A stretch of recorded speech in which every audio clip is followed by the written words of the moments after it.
sur la vie comblée en Jésus. Alléluia. À la maison de vainqueurs ce matin, cette série de la vie comblée en Jésus nous interpelle à comprendre que nous ne sommes pas des fruits de hasard. Nous avons été créés pour un but, pour adorer et pour donner la louange à notre Seigneur. Et la raison pour laquelle nous nous retrouvons dans nos différentes églises les dimanches, c'est pour prendre conscience de notre existence et de pouvoir donner la gloire à celui qui connaît le nombre de nos cheveux.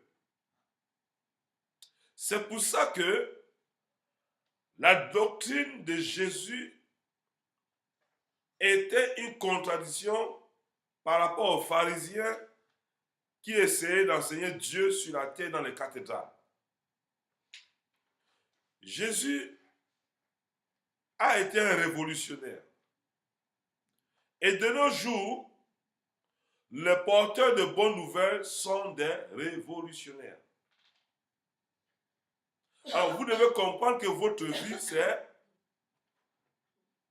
une révolte. Vous devez amener dans la vie des gens qui vivent un standard, quelque chose de nouveau. Et cette chose nouvelle vient par le biais de la foi que chacun de nous cultive. N'oubliez jamais, le sermon de Jésus a été basé sur la foi. Et toujours par la foi. Et rien que par la foi. C'est par la foi que nous croyons que le monde a été créé. C'est par la foi que nous croyons que Dieu a envoyé Jésus-Christ et qu'il a versé son sang sur la croix du Calvaire, afin que son sang soit pour nous une justification de nos péchés. Que son sang soit pour nous une protection. C'est pas la foi que nous nous levons le matin et que nous élevons nos regards vers le ciel et que nous implorons le Dieu de gloire qui est capable de nous faire basculer les montagnes devant nous par notre foi. Nos difficultés commencent lorsque nous fléchissons avec notre foi. C'est pour ça que j'aime cette écriture dans le livre de Marc, que Jésus a essayé d'expliquer avec autorité à ses disciples. Marc, chapitre 11, au verset 22 à 26. Le verset 22 nous dit, Jésus prit la parole et leur dit, ayez foi en Dieu. Mon frère, ma soeur, je vous en prie, arrêtez de mettre votre confiance aux hommes. Les hommes vont vous décevoir avec succès. Mettez votre foi en Dieu, qui est capable de changer le cœur d'un meurtrier en adorateur. Nous avons vu l'évangile radical de Jésus, qui était révolutionnaire. Il a pu rendre Marie de Magdala adoratrice. Il a pu rendre Nicodème un adorateur. Lorsque Jésus a dans une vie, il nous rend adorateurs ou adoratrices. Alléluia. Nous devons adorer le vrai Dieu avec nos mains élevées le matin ou le soir. Nous allons dire, Seigneur, nous savons que tu es bon. Jésus disait, ayez foi en Dieu. Le verset 23, je vous le dis, en vérité, si quelqu'un dit à cette montagne, ôte-toi de là et jette-toi dans la mer, et s'il ne doute point en son cœur, mais croit que ce qu'il dit arrive, il le verra s'accomplir. Jésus veut que chacun de nous, nous puissions développer notre foi en lui. Que nous ayons une relation personnelle avec lui. Que lorsque nous disons à une situation de notre vie, ôte-toi de là, nous gardons nos regards fixés sur lui, qui est l'auteur, le consommateur de notre foi. Il amènera cela à l'existence. Je vous le dis, chers frères et sœurs, dans le monde entier, au travers de mes vidéos, je ne prêche pas pour me faire valoir, mais j'essaye de ramener les gens connectés à leur Père, à leur Dieu véritable, qui est capable de refaire une histoire avec eux. Quel qu'en soit ce que tu traverses, laisse-moi te dire ce matin, ta foi peut te repositionner et te donner la victoire dans tous les domaines de ta vie. Dieu veut seulement que ce matin, que tu renouvelles ta foi, ton engagement avec lui. Et laisse-lui faire avec la foi qu'il te donne. Nous avons vu le Père Abraham. Il a utilisé cette foi. Dieu lui avait promis qu'il sera père d'une multitude de nations. Il était en train de voir rendre déjà l'âme. Mais Dieu l'a visité presque à la mort. Sa femme était ménopausée. Et nous savons que scientifiquement, une femme ménopausée ne peut plus enfanter. Abraham n'a pas cessé de croire au Dieu révolutionnaire. Autant marqué, autant convenable. Cette parole s'est accomplie. Mais ce n'est pas accompli d'une manière que nous pensons que nous ne sommes plus que Dieu. Mais il a fallu qu'Abraham tombe. Parce qu'il a un moment, il n'écoutait plus Dieu.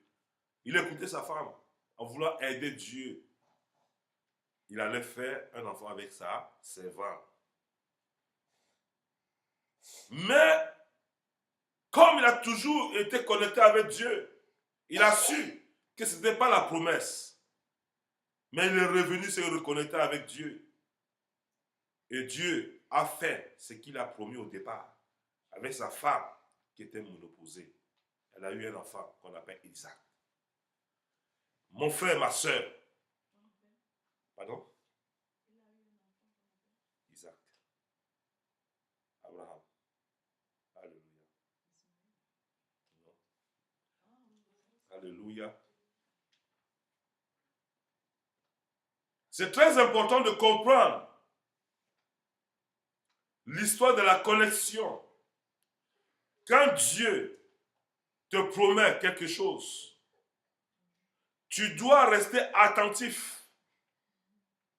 Quel que soit l'endroit où tu te trouves, reviens, reconnais-toi. Dieu va continuer l'histoire avec toi. Et nous avons vu qu'il a fini par accomplir sa promesse avec Isaac. Laisse-moi te dire, Dieu t'a promis le mariage. Tu t'es détourné de la voie d'écoute de Dieu. Tu as essayé d'aider Dieu. Mais Dieu te dit ce matin, il peut recontinuer sa promesse dans ta vie et te donner ce mariage. Reviens, reconnecte-toi. Laisse Dieu te donner le mariage qu'il te faut. Dieu t'a promis les affaires. Tu as voulu aider Dieu. Tu es allé toi-même commencer à faire tes propres recherches. Et tu t'es déconnecté de la présence de Dieu. Mais ce matin, Dieu te donne encore l'opportunité, par le biais de son sang, le sang de Jésus, d'implorer ce sang sur ta vie, comme pardon, comme purification de tes péchés. Et Dieu veut te redonner cette histoire. Dieu veut te redonner cette affaire, propre comme il vient de lui. Dieu, c'est un Dieu qui n'échoue jamais. Nos pensées sont permanemment en guerre. Mais l'Esprit de Dieu te dit de toujours de revenir au Seigneur qui est capable de te pardonner et de continuer avec toi. C'est pour ça que vous allez comprendre que la foi est une contradiction pour les gens qui périssent. Mais c'est une puissance pour ceux qui croient. Nous savons que la foi peut te repositionner là où les gens t'ont condamné. Nous savons que la foi peut te repositionner là où les hommes t'ont limité. Nous savons que la foi peut te donner ce que ton cœur désire. Laisse-moi te dire ce matin, tu es capable. Tu es capable d'aller loin avec ton Père. Écoute bien cette écriture. Je vous le dis en vérité. Si quelqu'un dit à cette montagne, ôte-toi de là et jette-toi dans la mer. Et s'il ne doute point en son cœur, mais croit que ce qu'il dit arrive, il le verra s'accomplir. Ce matin, tu as une parole d'autorité. Tu peux dire, esprit de célibat, libère ma vie. Je refuse que tu t'attaches à ma vie. Esprit de maladie. Jésus-Christ a versé son sang sur la croix du Calvaire. Il y a 2000 ans. Aujourd'hui, j'implore ce sang. Et je crois que ce sang est capable de me purifier jusqu'à la cheville, jusqu'à la plante des pieds. Si tu y crois, lève-toi par la foi et dis, je suis guéri. Et tu marcheras dans ta foi, dans ta guérison. Quel qu'en soit l'endroit où tu te trouves, ta foi et ta connexion en Dieu peut refaire ton histoire. C'est pourquoi je vous le dis. Tout ce que vous demanderez en priant, croyez que vous l'avez reçu et vous le verrez ça s'accomplir. Dieu te trouve dans un pays. Tu étais avec lui, tu as adoré. Tu te retrouvais balayeur de rue. Tu te retrouvais en train de faire le ménage. Et ta pensée te dit, au pays, tu étais un cadre. Et tu commences à te plaindre. Mais tout ce que je vais te dire ce matin, je sens que l'Esprit de Dieu est en train de me connecter, de te parler. Réécris ton histoire. Vois avec ta foi où tu veux que Dieu t'envoie. Et tu commences à adorer Dieu. Dieu va t'amener à cet endroit. Je connais une dame qui se plaignait tout le temps, qu'elle n'aime pas son travail. Mais je disais à cette dame, écris seulement ta vision où tu veux que Dieu t'envoie. Dieu t'enverrait avec ta foi. Et aujourd'hui que je vous dis, elle représente une grande marque de société dans un pays d'Afrique. Autant marqué, autant convenable, je donnerai le témoignage qu'il faut. Mais tout ce que je veux vous dire, c'est que votre foi peut vous faire décrocher ce que votre corps physique ne peut pas décrocher. Votre foi peut vous pousser à votre victoire. Donc seulement si tu crois ce matin avec moi, tu dis, je me lève par la foi et je bondis vers mon miracle. Et tu verras l'accomplissement. Au nom de Jésus. Dieu ne choue pas. C'est nous qui échouons par nos doutes et incrédulités. Donc ce matin, tu dis, esprit d'incrédulité, libère ma vie. Esprit d'incrédulité, libère ma vie. De manque de foi, libère ma vie. De manque de foi, libère ma vie. Je crois au Dieu qui connaît le nombre de mes cheveux. Je crois au Dieu qui connaît le nombre de mes cheveux. Je crois au Dieu d'Abraham. Je crois au Dieu d'Abraham. Qui a rendu sa femme féconde. Qui a rendu sa femme féconde. Alléluia. Donc nous croyons à un Dieu qui est capable. Arrête de te plaindre. Personne n'est responsable de ton échec. Personne n'est responsable de ton célibat. Personne n'est responsable de ta maladie. Personne. Avec ta foi, tu peux triompher, mon frère, ma soeur. Arrête. Lève-toi, prends l'autorité. Prends l'autorité. Prie. Marche vers ton miracle. Et tu verras Dieu ciel être en témoin avec toi. Le verset 24 nous dit, c'est pourquoi je vous dis, tout ce que vous demandez en priant, croyez que vous l'avez reçu et vous le verrez s'accomplir. Donc quand tu pries, deuxièmement, quand tu pries, tu dois croire que tu as reçu et tu vas voir cela s'accomplir. Donc quand tu pries, ouvre les yeux, tu pries et que tu crois à ce que tu as prié et tu vas voir ces choses se réaliser. Mais il y a les gens, quand ils prient, ils ne voient pas la chose. Mais ils prient comme des aveugles, ils vont seulement. Finalement, ils ne voient pas s'accomplir parce qu'ils n'ont pas ouvert les yeux grandement. Arrêtez d'être des fanatiques religieux. Soyez responsables de vos actes. Écrivez votre histoire et laissez votre foi vous conduire à votre miracle. Votre miracle dépend de votre attitude. Dieu fonctionne avec les gens de conviction et de foi. Au nom de Jésus. Vous voyez ce bras aujourd'hui, il fonctionne. Et si je vous donne l'histoire de ce bras, la nature, les hôpitaux parlaient d'amputer ce bras, d'amputer. Aujourd'hui, il est debout grâce à la puissance de notre Dieu qui est devant. Alors, chacun de vous pouvez avoir une histoire avec Dieu, un témoignage. Ce n'est pas pour les autres. Dis ce matin, mon témoignage arrive et mon miracle est devant moi. Amen. Le verset 25 nous dit, et lorsque vous êtes debout, faisant votre prière, si vous avez quelque chose contre quelqu'un, pardonnez, afin que votre Père qui est dans les cieux vous pardonne aussi vos offenses. Ça, c'est une partie très importante. Nous sommes des champions à prier et à garder des prisonniers dans nos cœurs. Surtout nous, les hommes de Dieu. On est fiers de voir son collègue qu'on a fermé son ministère. On est fiers de voir un collègue qui a des problèmes dans son foyer. Je ne sais pas si on est frère de celui qui détruit ou si on est frère de celui qui construit. Tout ce que je sais, Dieu nous appelle de nous soutenir les uns les autres. Les fruits de la chair, c'est ce qu'on appelle la division, l'animosité. Alors, je me demande, docteur Bruno, quelle partie es-tu? Tu es dans la construction ou dans la division? Qu'est-ce qui sort de ta bouche? Je bénis ou je maudis? Et nous lisons cette écriture. Dieu nous demande d'abord de pardonner à l'avance. Quand nous prions pour avoir un miracle, nous devons être des gens qui prennent plaisir à pardonner les offenses. Parce que Dieu, lui nous pardonne premièrement quand on vient devant lui. Et nous voulons avancer. On retient les gens dans notre cœur. Quand on nous voit finir de prier, c'est qu'on raconte de quelqu'un qui sort de notre bouche. Mais mon Dieu, mon roi, ce sont des balles pas possibles. Tu es capable de raconter l'histoire de quelqu'un jusqu'à sa nudité, sans état d'âme. Et tu veux que ton Dieu t'exauce. Pourtant, tu as une bouche pour bénir et non pour maudire. Dans la même bouche, tu bénis, tu maudis. Pourquoi? Arrêtons. Seigneur, aide-nous les serviteurs de la dernière heure à pouvoir être ceux qui connectent les gens à toi et non ceux qui déconnectent les gens de ta présence.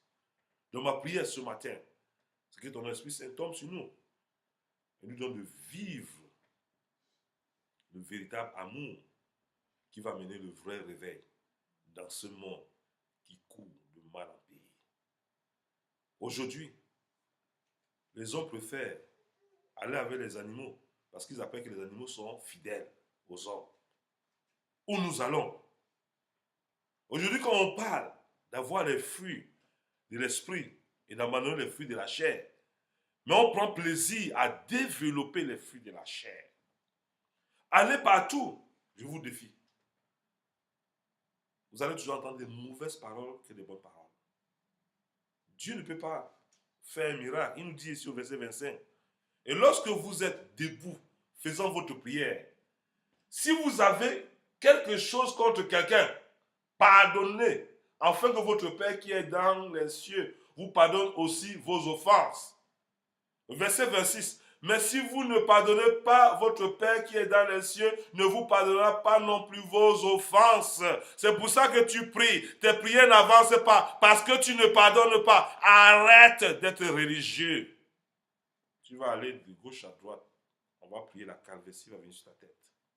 Ton problème sera à ce niveau de pardonner. Détache ce genre de ton cœur, s'il te plaît.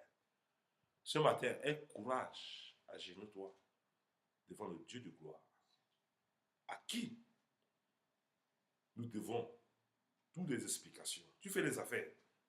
C'est un milieu pourri. Quand tu tournes le dos, on parle mal contre toi. Il faut leur pardonner, c'est les limites. implore le Seigneur, autant marqué, autant convenable. La foule du Seigneur va les suivre. Mais toi, ne prémédis rien contre tes ennemis. Mais assieds-toi en face de tes ennemis. Et Dieu va couronner ta tête de gloire. Et tu vas aller de gloire en gloire. Et tes ennemis seront des escaliers pour ton élévation. Parce que tout ce qu'ils voudront, ils sont obligés de passer par toi. Parce que toi, tu es connecté avec le ciel. Et quand tu es connecté avec le ciel, tu marches dans l'invisible. Eux marchent dans le visible, toi tu marches dans l'invisible. Donc la foi est une ferme assurance des choses qu'on espère. Une démonstration de celles qu'on ne voit pas. Donc quand tu marches dans l'invisible, eux ils marchent dans le visible, tu vas toujours les dominer. Parce que les choses qu'on voit dans l'invisible se manifestent dans le physique. Pendant qu'ils voient dans le physique, tu es déjà loin. Donc ce matin, saisis ces portions de foi. Homme d'affaires, femme d'affaires, saisis ces portions de foi et sache que ton ministère que Dieu t'a donné dans les affaires, il ne t'abandonnera jamais avec ta foi. Au nom de Jésus. Aucun ennemi ne t'atteindra. Au nom de Jésus. Utilise cette foi dans tes études, tu réussiras au nom de Jésus. Utilise cette foi dans ton foyer, tu réussiras au nom de Jésus. Utilise cette foi pour éduquer tes enfants, tu réussiras au nom de Jésus. Utilise cette foi dans les réunions avec des païens, tu réussiras au nom de Jésus. Sache une chose, celui qui est en toi est plus grand que celui qui est dans ce monde. N'appelle pas conjuration ce que le monde appelle conjuration. Vois la puissance de Dieu partout où tu mets le pied. Que Dieu te bénisse et bon dimanche.